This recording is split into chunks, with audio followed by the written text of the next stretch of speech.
I will say there's a book about prophylaxis by Kotov. But probably none of you have any idea what I'm talking about except the book. You remember the book, but probably no one else does. And I think it's some old thing I learned like that.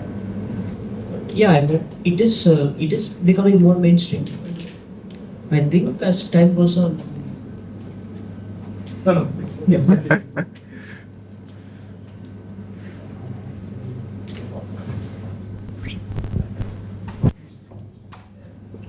Sorry, I was just saying, like as time goes on, I think it will just become more and more mainstream. Then probably as more tournaments start to, more big prize money tournaments start to happen, I think with more games, I think the gap will be huge. Thank you. Thank you, Nihal. Thank you, Nihal. He has to go to for the live commentary, I believe. No, he is now. Thank you. It's not very light now.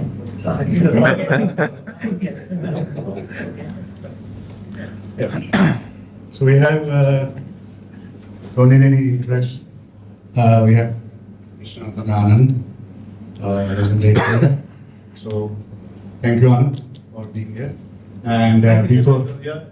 You're the only chess player who's older than me in this tournament. I mean, they were joking so much. How many of the participants were born when I was GM, when I became what champion? At least zero when I became a GM. Probably even zero when you became. Yeah. So before I keep open to all the media people, so I just have one personal question to you. So you have accepted the challenge to play with the young generation. That is to be said, when I heard that you are playing, that was a surprise I got from Jeet that you were playing. So I was very much surprised. And last 3 days, this very hectic schedule, and in spite of that, some of the games you played absolutely fantastic way. Okay, you made very silly blunder with Arjun. It happens in the rapid. And so how do you maintain this? Just to for the first of all, you are physically fit, fantastic. And the second thing is how you accept this challenge, young challenges. And after the end of these 3 days, what is your? Yes, so basically at the end of last year in Kolkata, I had the feeling that I had hit my limit coming to watch the tournament. It's much harder than just playing it, I think. Probably you're experiencing this now. And I just wanted to play again. And then I don't know how, when I actually connected with Jeet about this, but it must have been in Bombay because we were in Bombay together for another reason. And then I was giving a talk in Bombay and he was there. So and then I mentioned that again. He said, "Great, play something like that."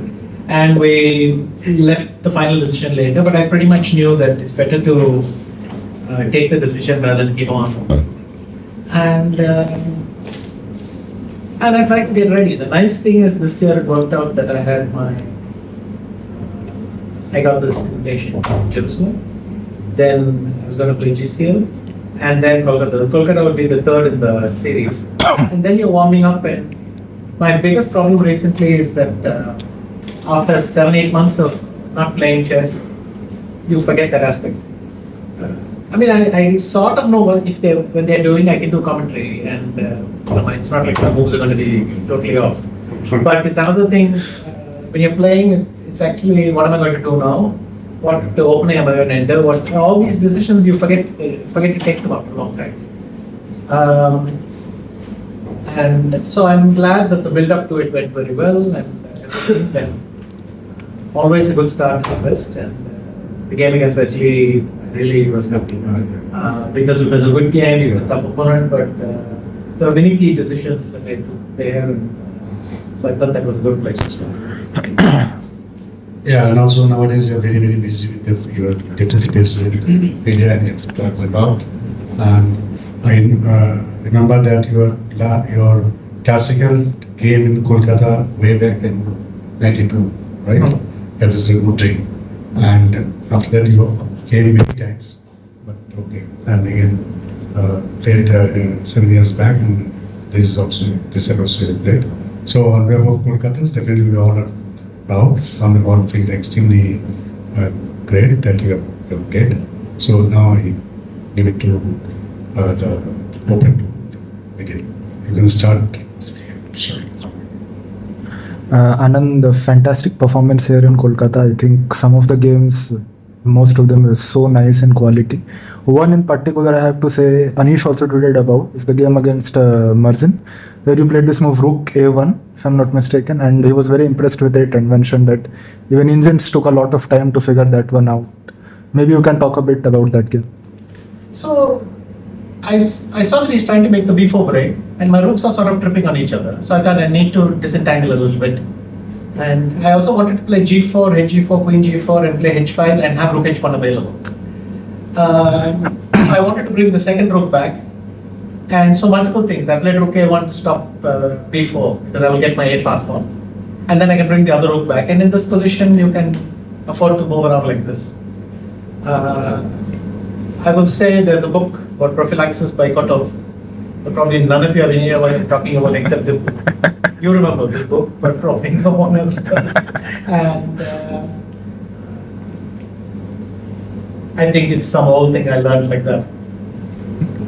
And also the win with black pieces against Hans Niemann was very, very impressive. Maybe a bit about that games. Yes, in some sense, I thought there were two blunders I made. One was, for some reason, I don't know what I was calculating when he went knight g6, I realized this is not pleasant because somehow my pieces were also in bad square. I think my rook was on e2 or b2. If I had taken rook takes f2, then I could take on f3 and come back or something, but I realized that he was setting up the drawing mechanism with the rook e8, e7, first of all. And then I played bishop f2, and then he went what? King f5. King f5. And alright, took on g3 and he went king f5. And where is his knight? Oh, sorry, his knight is on e6, not on g6. It's on e6. And suddenly it hit me that we're getting into mating mechanisms. If the king comes to g6, it's not only that I can't win this game anymore, I'm not even drawing it anymore. So for 1 minute I thought, my God, I actually managed to go and spoil this position. I was so angry with myself. And then I noticed this trick, rook f2, king g6, rook f6 check, and I was so happy that it was there. Because without this, I mean, honestly, it's just embarrassing if you can lose this position. Because just 2 moves ago, everything was great. But then when I saw this rook f6, I was very happy. In the end, I mean, I could have probably won easier, but I mean, I never spoiled this ending. And, I think he could have played better. He allowed my king back into action very quickly. Sort of he allowed king c8, king b7 very quickly, rook a6, king b7, rook. And I traded rooks. I'm sure he could improve there. I've not checked the game in detail. All this I will do later. But I'm so happy to see rook f6. Thank you. Anand, congratulations on your performance. Talking about spoiling winning chances, what happened against Arjun's game? The same thing Arjun was also speaking about the game in Jerusalem, where he was completely losing and then somehow he kept on playing and then he drew the game. That was the final, the first rapid game of the finals. What happened in the game against Arjun? Same thing, I spoiled it. I don't really want to relive it. But yes, thank you for reminding me of this. Okay. In many ways, if you have a computer, it shows you all. Yeah.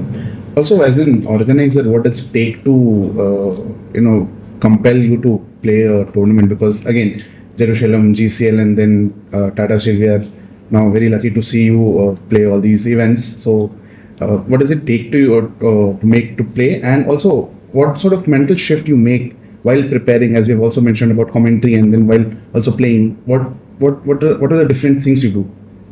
Okay, Tata Steel Chess India, and especially Jit, have kept the door open. I can assure you he didn't compel me. He kept the door open. Many years he told me, why don't you try? And it's just fun. But somehow this year I was ready, and also last year I got a bit fed up of not playing. It's funny, you come to a tournament and, first year I enjoyed it. It was fun watching and leaving. But last year, how many years been just done there? So I already had it in my mind that I wanted to play. And like I mentioned earlier, you want to warm up. You want to be in a kind of chess playing zone. And because I got these tournaments in a row, it worked out very well. None of them compelled me. But I have been playing the GCL for 3 years now, but these two tournaments came on both sides of it. So I got a little warm up before GCL and I get to come here to meditate. So it worked out. Thank you. Hi everyone. Following your footsteps, wave of new Indian talents has emerged. But do you still think among parents and young adults, chess is still considered a risky adventure playing chess professionally? Because they think that it might not be financially sustainable if you are not the top of the top amongst the rankings. Look, that's a different question altogether. But yes, I feel that chess has grown significantly. And the younger players are generating a lot of that popularity. But of course, in any sport, in any profession, you have to think, how do you make it viable? That's not unique to chess, it's not unique to sport. And anything you can reveal about your 2026 calendar where you will be playing other tournaments? Not yet. Still have to take a lot of those calls, which ones I'm going to play, and so on. I expect a lot of the invitations from last year maybe to repeat, but I'm not going to announce it on their behalf. So let them announce the tournament and confirm it. We'll go from there. Anyone else?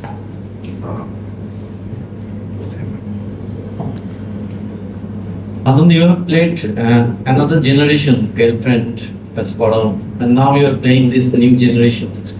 How do you see their approach to the game different, and what is the difference in their approach at the playing style maybe? I think modern chess is just very different. It's not specific to them. I mean, even when girlfriend plays nowadays, or I play, we are forced into the same thing. Just computerized way of playing chess is part of everybody's repertoire now. It's not like I'm playing old style or something like that. Everyone evolves. And beyond that, it's too specific. You get up, you think of a game. You don't have the time to sit and ruminate on what would they have played like 40 years earlier or something. Yes, that change has happened, but we've kind of moved on. But it's true that you feel this more and more. And trying to catch up this year, I realized the same thing. When I was brushing up on everything, it's just so much new information, and it floods you. Hi Anand, this is Rishi from Only Chess. First of all, huge congratulations. And I have a general question. Like after GCL, did you do any specific preparation for this tournament? Not really. I mean, I've been sort of consulting with Sandeepan about, building up your readiness to play, so to speak. But after GCL, I had a short holiday in Bombay, then I went to Doha for 3 days, came back from New Year, and nothing really got done in the short break we had. So I think that sometimes you just want to let go and you take some rest. But having come here, the work I had done in, let's say, end October and November was what I was building on to play. And I have a final question. Before the last round, when you know that you have to win if you want to become a champion, so what was your thought process like before the last round? I just felt that I would play my usual stuff.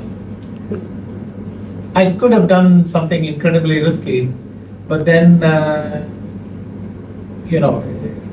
it depends whether you're in the mood for that or not. Also today, my games were not that great. But to be honest, it was quite a surprise for me that Wesley lost with white. In 15 moves, he could basically resign. Yes. That's not something, that's not a Wesley I'm familiar with, just to put it mildly. He's one of the most best prepared and solid players. So I I didn't really think about it, but by the end, I did want to take exceptional risks. Thank you so much. We will take the last one because we have to go to the order session. So, yeah, no. Hi Anand. We see Indian players, especially in the open section, make phenomenal progress in terms of rankings and ratings, everything. But the same isn't seen yet when it comes to speed chess. There's a big gap between, for most of the players, there's a big gap between their classical rankings and rapid and speed Okay, blitz so rankings. that I can clarify right away. It's because the rapid rank and blitz rankings are based on very low numbers. So, since they didn't play very often, there have been some significant changes. The rapid and blitz rating lists are much more actively. So, almost they've been recently introduced in this way rather than. And so, what you're seeing is the lag. In fact, their performances are quite good. Arjun is just as a double bronze in the world. Prag has done well. Gokesh does well. I know he has the reputation. In fact, if you look at his results, it's still decent.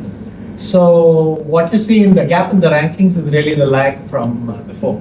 The older players are better positioned in rapid and blitz because our rating already was 27 something. Yes. But Prag and all, like even 2 years ago, was 22 something. Yes. And the same with all the youngsters. So they had to make the gap. So that's a slightly technical problem, not a real chess problem. Thank you. But then, One last question. You spoke about. they're not time. Sorry. All right. Because he has to go to the. Sorry. Thank you. Thank you. Thank you. Thanks. There's a session downstairs. Yes.